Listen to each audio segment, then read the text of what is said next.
नमस्कार, आप देख रहे हैं न्यूज़ 24। मैं हूं आप सभी के साथ विपनेश माथुर। आज ब्रेकिंग विद एजेंडा में बात होगी, नरेंद्र मोदी देंगे जीत का मंत्र, क्योंकि बीजेपी कार्यकारिणी की बैठक शुरू हो गई है। इस पर लगातार हमारी नजर है। उपचुनावों में मिली हार और आने वाले 5 राज्यों के विधानसभा चुनाव को लेकर बीजेपी आज मेगा प्लान तैयार करेगी। गृह मंत्री अमित शाह इस वक्त आपको टीवी स्क्रीन पर नजर आ रहे हैं। कोरोना काल के बाद ये पहली बार है कि जब इस तरीके से बीजेपी इतनी बड़ी बैठक कर रही है और इसमें सभी बड़े जो प्रमुख चेहरे हैं सभी को बुलाया गया है। इस बीजेपी कार्यकारिणी की बैठक के जो बड़े चेहरे हैं जल्दी से आपको बता देते हैं। देखिए, सीधी तस्वीरें इस वक्त हमें मिल रही हैं। गृह मंत्री अमित शाह इस वक्त पहुंच चुके हैं। अमित शाह इस बैठक में मौजूद रहेंगे। राजनाथ सिंह मौजूद रहेंगे, रक्षा मंत्री नितिन गडकरी, पीयूष गोयल, ज्योतिरादित्य सिंधिया, किरण रिजिजू, निर्मला सीतारमण, इसके बाद अलावा मुख्यमंत्री और तमाम बड़े चेहरे जो आपको टीवी स्क्रीन पर नजर आएंगे। ये देखिए, सीधी तस्वीरें इस वक्त आपके सामने, और ये बैठक अपने आप में काफी महत्वपूर्ण है। मीनाक्षी लेखी भी आपको नजर आ रही है इस वक्त टीवी स्क्रीन पर। साथ ही उपचुनाव में, बाई इलेक्शन में जो बीजेपी की हार क्यों हुई है, इस पर मंथन किया जाएगा। कारण जो है पता करने की कोशिश की जाएगी कि आखिर वजह क्या रही। जब इतनी बड़ी योजनाएं चलाई गई, उपलब्धियां बीजेपी गिनाती रही, तो जनता के बीच फिर इस तरीके का परिणाम सामने क्यों निकल कर आया है। देखिए, इस वक्त 2 सहयोगी मेरे नजर आ रहे हैं। राजीव रंजन आपको टीवी स्क्रीन पर नजर आ रहे हैं और साथ ही कुमार गौरव हमारे साथ मौजूद हैं और वो इस बीजेपी कार्यकारिणी की बैठक को कवर भी कर रहे हैं। सीधे आपको उन्हीं के पास लिए चलते हैं। गौरव, इस वक्त मैंने देखा गृह मंत्री अमित शाह पहुंच चुके हैं। कितनी देरी है बैठक शुरू होने में? देखिए, बिल्कुल मैं आपको बता दूं कि ये एनडीएमसी कन्वेंशन सेंटर है और यहीं पर बीजेपी की राष्ट्रीय कार्यकारिणी की बैठक है। अभी तक मुख्य तौर पे जेपी नड्डा और गृह मंत्री अमित शाह पहुंच चुके हैं। अब से थोड़ी देर में प्रधानमंत्री नरेंद्र मोदी यहां पहुंचेंगे। 2 साल के गैप के बाद ये राष्ट्रीय कार्यकारिणी की बैठक हो रही है, जो कि हाइब्रिड फॉर्मेट में है। कुछ लोग पार्टी कार्यालय यानी राज्य के पार्टी कार्यालय से वीसी के जरिए जुड़ेंगे और 120 के आसपास नेता यहाँ इस बैठक में मौजूद रहेंगे। कुल मिलाकर ये एक नई कार्यकारिणी आप इसे कह सकते हैं, क्योंकि नए नेताओं को इसमें जगह दी गई है। पुराने कुछ नेताओं को कार्यकारिणी से बाहर निकाला गया है। 5 राज्यों का चुनाव जो कि अगले साल होने वाला है, उस पर मुख्य तौर पर मंथन है। सरकार के जो कामकाज है प्रधानमंत्री नरेंद्र मोदी की सरकार के, उसको लेकर एक राजनीतिक प्रस्ताव पारित किया जाएगा।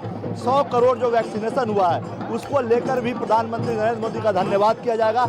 आगे और क्या हो, पार्टी के संगठन कैसे मजबूत हो, जिन राज्यों में चुनाव हारे हैं वहाँ कैसे बेहतर प्रदर्शन हो, इन सभी मुद्दों पे यहाँ पे चर्चा होने वाली है। जी गौरव, मैं लौट रही हूँ आपके पास जल्दी से। अब मेरे सहयोगी राजीव रंजन भी मौजूद हैं। राजीव, उपचुनावों पर जो हार हुई उस पर तो मंथन होगा और चुनावों पर भी होगा, लेकिन उन सब में यूपी की अहमियत क्या है ये बीजेपी जानती है। इस पर मेगा प्लान तैयार करने की कोशिश की जाएगी।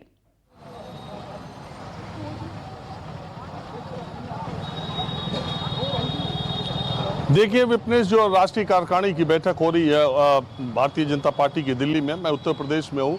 दरअसल जो हाल के उपचुनाव के नतीजे आए हैं वो भारतीय जनता पार्टी के केंद्रीय नेतृत्व उससे नाखुश है। हिमाचल प्रदेश में जिस तरह से 1 लोकसभा की सीट और 3 विधानसभा की सीटों पर हार मिली है, सब महत्वपूर्ण बात यह है कि उत्तर प्रदेश सबसे बड़ा राज्य है, यहाँ एक बड़ा चुनाव होने जा रहा है और इस बार का चुनाव सिर्फ प्रधानमंत्री नरेंद्र मोदी के चेहरे पर नहीं लड़ा जाएगा। यहाँ पर 5 साल की अपनी सरकार है और सीएम योगी को चेहरा डिक्लेयर कर चुकी है। ऐसी स्थिति में 100 दिन के भीतर चुनाव का ऐलान हो जाएगा, चुनावी तारीखों की घोषणा का ऐलान हो जाएगा और उपचुनाव के नतीजे आए हैं। इतने बड़े इलेक्शन से पहले जो नतीजा आया उससे बीजेपी कतई खुश नहीं होगी और आत्ममंथन का दौर चल रहा है। भारतीय जनता पार्टी अच्छी तरीके से जानती है कि 2014, 17, 19 के उत्तर प्रदेश चुनाव से 2022 का उत्तर प्रदेश चुनाव अलग है।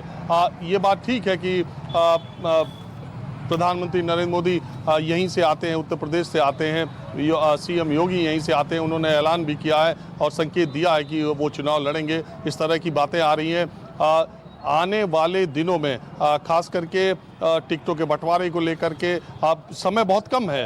इस महीने ही भारतीय जनता पार्टी को ये तय करना होगा कि उनको कितने सिटिंग विधायकों के टिकट काटने हैं, कितने लोगों को, नए चेहरों को शामिल करना है। ज्वाइनिंग कमेटी, आपको पता है कि उत्तर प्रदेश में एक ज्वाइनिंग कमेटी बनाई गई है जिसमें दूसरे जगहों से लोग जो आएंगे उनको कैसे समायोजित किया जाए, जो गठबंधन की बात है उस पर भी कैसे आगे बढ़ा जाए, सीटों के बंटवारे को कैसे देखा जाए।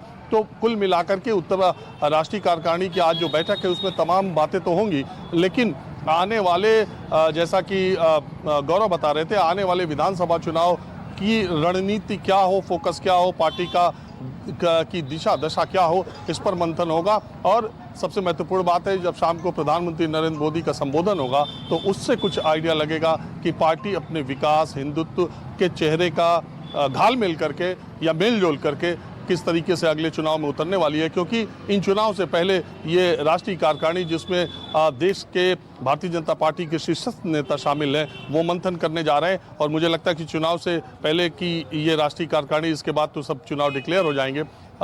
तो इस दृष्टि से उत्तर प्रदेश खासा महत्वपूर्ण है भारतीय जनता पार्टी के लिए, और इस पर मंथन होगा। और देखने वाली बात होगी कि प्रधानमंत्री, मैंने पहले भी कहा कि प्रधानमंत्री किस तरह की दशा दिशा का संकेत देते हैं। नमस्कार, मैं हूं मानक गुप्ता। अगर आपको हमारा ये वीडियो पसंद आया हो तो इसे लाइक और शेयर जरूर करें, और हां, हमें सब्सक्राइब और फॉलो करना ना भूलें, ताकि आप देश और दुनिया की कोई खबर मिस ना करें। तो जुड़े रहिए हमारे साथ और देखते रहिए न्यूज़ 24।